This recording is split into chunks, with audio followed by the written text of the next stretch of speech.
নাম ইরা ইসলাম, নামটা কিন্তু মুসলিম। সেও একজন মুসলিম ঘরেরই সন্তান, কিন্তু নাম মুসলিম রেখেও কাজ করছে যত সব রকমের। বলা যেতে পারে টিকটকে এসে নোংরামি করা। বর্তমানে টিকটককে গরম করে রেখেছে এই ইরা আপু। যদি বলেন বাংলাদেশে এই অশ্লীল কার্যকলাপ কে নিয়ে এসেছে, তাহলে এই ইরা আপুর নামটাই প্রথমে চলে আসবে। না না, এটা আমি বলছি না, এটা নেটিজেনদের কথা। চলুন এই আপুর ব্যাপারে বিস্তারিত কিছু জেনে আসি। বর্তমানে তিনি ভাইরাল হচ্ছেন তার অশ্লীল সব কাজকর্ম দিয়ে।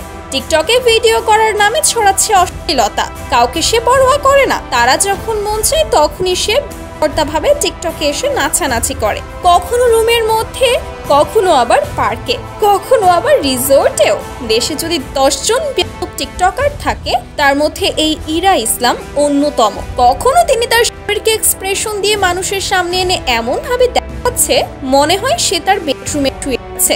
কখনো কখনো আবার তার পার্সোনাল মুহূর্তগুলোকে নেটিজেনদের সামনে এনে বিভিন্ন ভাবে ভঙ্গি দিয়ে দেখাচ্ছে।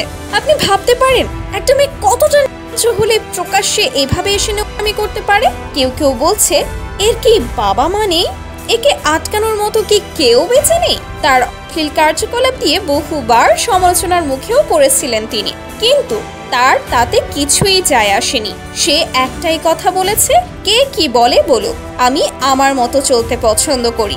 আপনি একবার ভাবুন তো, একটা মেয়েকে কিভাবে সমালোচনা করে, কিন্তু তারপরেও কি তার ভালো হওয়া উচিত না? উচিত, তাই না? কিন্তু এই আপু সেটি করেনি। এটি আরো শিল্পের পর্যায়ে নিয়ে গেছে এই টিকটকার। তো ভিউয়ার্স, এই টিকটকার আপুকে নিয়ে আপনাদের মতামত কি? আপনাদের মতামত জানাতে পারেন আমাদের কমেন্ট বক্সে।